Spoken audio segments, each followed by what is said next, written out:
The Premier will have to confront some tough fiscal decisions, and we hope that her government will follow our lead towards a balanced budget in Ontario. Ontario Premier Kathleen Wynne getting all sorts of advice from corners everywhere, including from Canada's Finance Minister Joe Oliver. It's time to balance the books. Well, new report out today from the Conference Board of Canada would suggest that the West is still mighty. Let's bring in both Canadian Taxpayers Federation directors, one from Alberta and one from Ontario. Candice Malcolm's here in Ontario, but she grew up out west. And Derek Fildebrandt is in Alberta, but grew up out east. So we thought we would try this sort of, cross-border thing here. So I want to start with you, Candice, specifically, because we just went through this provincial election.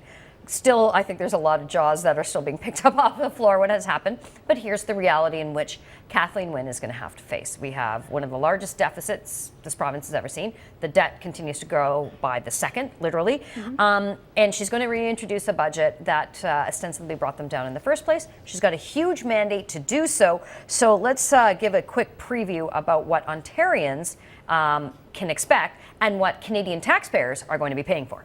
Sure. So, Kathleen Wynne has made a promise after this election that she's going to come back with the exact same budget that she introduced on May 1st. Now, we remember that budget. It drastically increased spending. The deficit went up by 25% higher than what was previously expected.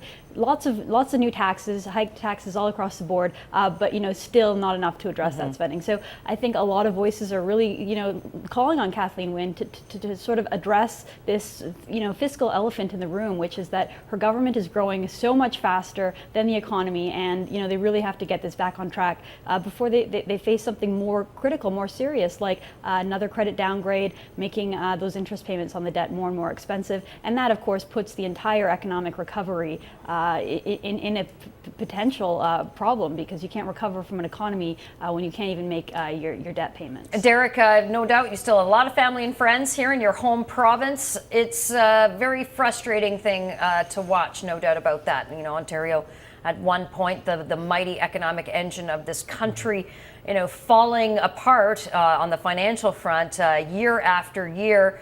A lot of it has to do with government policy, and also contributing to that was our economic downturn. That was a fiscal reality. But, I don't say it flippantly that the rest of Canada is going to have to pay for Ontario's economic woes. Your take? Yeah, well, my family and friends in Ontario, I'm encouraging them to get out now. It's not going to get any better, I think, at this point. Here in Alberta, we can afford to screw up a little bit because we've got all hell for a basement and oil in the ground. But we've had good management for the better part of the last decade and a half. It's in the last few years where we've really started to go off the rails here, but we're coming from a place that started off pretty well. We were debt-free a few years ago. We're back into debt now. We're continuing to run massive deficits, but we're coming from a good place. In Ontario, the government's, really been a disaster for the last decade, and it only had inklings of starting to take the issue seriously with the Drummond report, which the Wynne government's thrown out. So, looking at things as an exile from Ontario, I'm looking at things in Ontario, and I'm not hopeful really at all. I mean, eventually she's, Wynne is going to have to make tough decisions. You can have all the ideology you want, but at the end of the day, the bond markets are going to force her to make some corrections. That's a great point. Contractions to government spending. I want to go back to Candice quickly, but before I do that, Derek, were you surprised that Wynne got an overwhelming majority?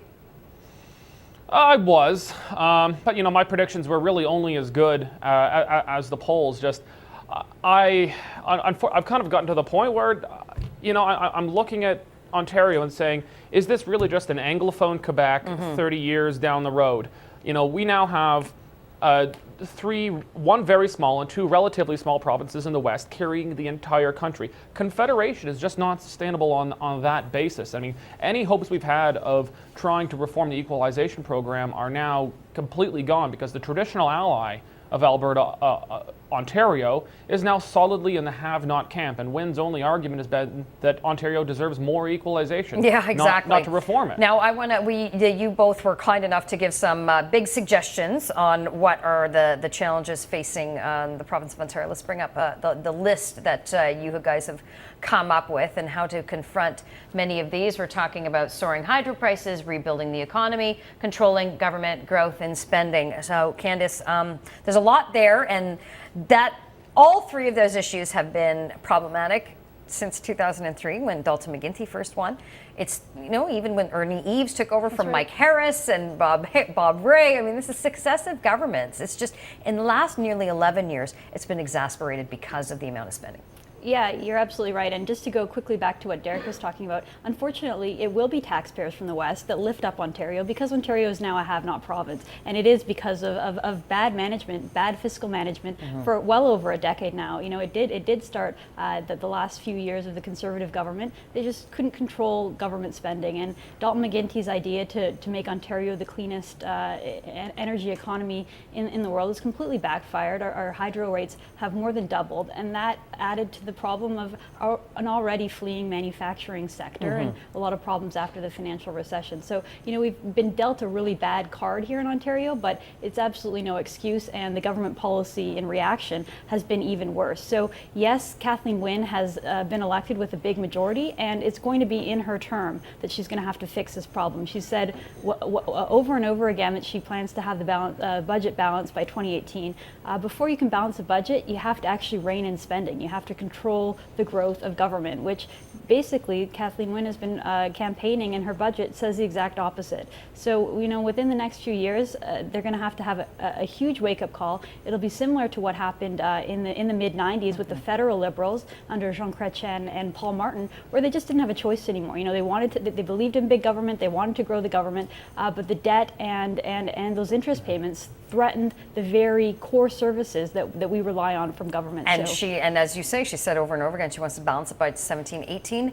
I cannot fathom that happening because she's going to have to find nearly $4 billion in the next year alone in order to get to deficit elimination. All right, Candice and Derek are going to stay with me. We're going to go out west, which is what probably a lot of Ontarians are doing these days, and what's going on with Alberta. Hardly a day went by in the past year when we weren't talking about Alberta. It usually had to do with political scandal. And Derek Fildebrandt, the Alberta director of the Canadian Taxpayers Federation, and Candice Malcolm, the Ontario director for the CTF, both join me. All right, Derek, what's going on in the lovely province of Alberta? Well, here the government is kind of drifting day to day as they try to figure out who's going to be the next premier. I mean, we don't have to rehash what went on with Alison Redford. I've never seen people as angry at a government as I've seen people with Alison Redford. So obviously, she hit the dirt. But we're trying to figure out who's going to be the next premier here. At the same time, the opposition is floating new policies. But Alberta is in a very strange position for other Canadians to understand. I mean, we're not facing a debt credit downgrade because, we're coming from a relatively good position. Alberta is the most blessed jurisdiction on this half of the planet. And the conversation here needs to be about what can we do if we maximize our potential. We're not like Ontario, which is staring decline in the face. What we're doing in Alberta is we're perhaps squandering opportunity. And now, the shift in the federal fiscal landscape is also going to hurt Alberta too. I mean, just the fact that we're going to have to now pay to shell out for Ontario in addition to Quebec and the Maritimes and Manitoba is just not going to make things any easier. But we're facing a $3.9 billion deficit this year. We're on track for our debt to go up to $21 billion. I know in Ontario you'd love to have a $21 billion debt, but we're coming from what used to be the only debt-free jurisdiction really in the developed world. And Alberta is not in decline, just Alberta is squandering the opportunities that you literally have under your feet. In fact, let's bring up the Conference Board of Canada board, and that graphic shows very clearly what the outlook is for various provinces. Alberta's economy is going to grow by 3%. It's slowing a little bit.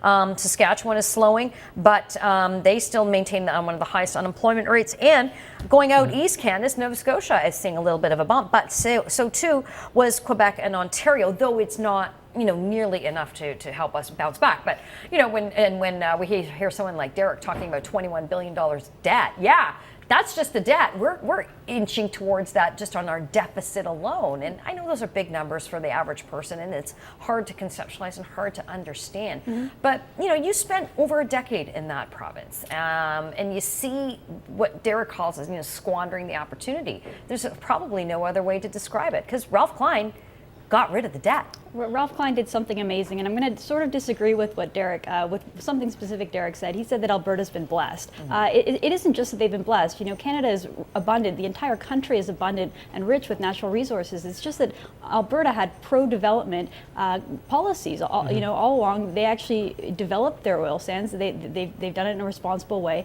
and they built a tax regime that not only brings in more money but is more equitable. They have the single rate income tax. 10%. They have a lot of pro-development policies. They got rid of the PST. That brought people from all over the province. So, yes, Alberta is in a very lucky situation. They haven't been able to control spending like they should have, even in the late Klein years and all the way through Stelmach and now Alison Redford. They've been increasing the size of government. Their per capita spending on program spending is higher than any other province. So, Alberta's in a good situation with a large tax base, but they haven't exactly had good governance. One thing that Alberta has that Ontario doesn't is a population that pays attention. People get outraged when they see government waste. Alison Redford got kicked to the curb. She got kicked to the curb for being Queen Alison, and the Liberals can waste billions of dollars. But we have the quick list. We want to show everybody what the big issues facing Alberta right now are. Let's put that up. And I think at some point you two might have to just switch jobs. You're going to have to go back to Alberta. Derek, you're going to have to come back to Ontario. But there it is. If Not you a want, chance. And if you if you want your taxes to go up, if you want to see much more on what Candice and Derek are doing in their respective provinces, just log on to taxpayer.com. Thanks to both of you. Appreciate it. Thank you.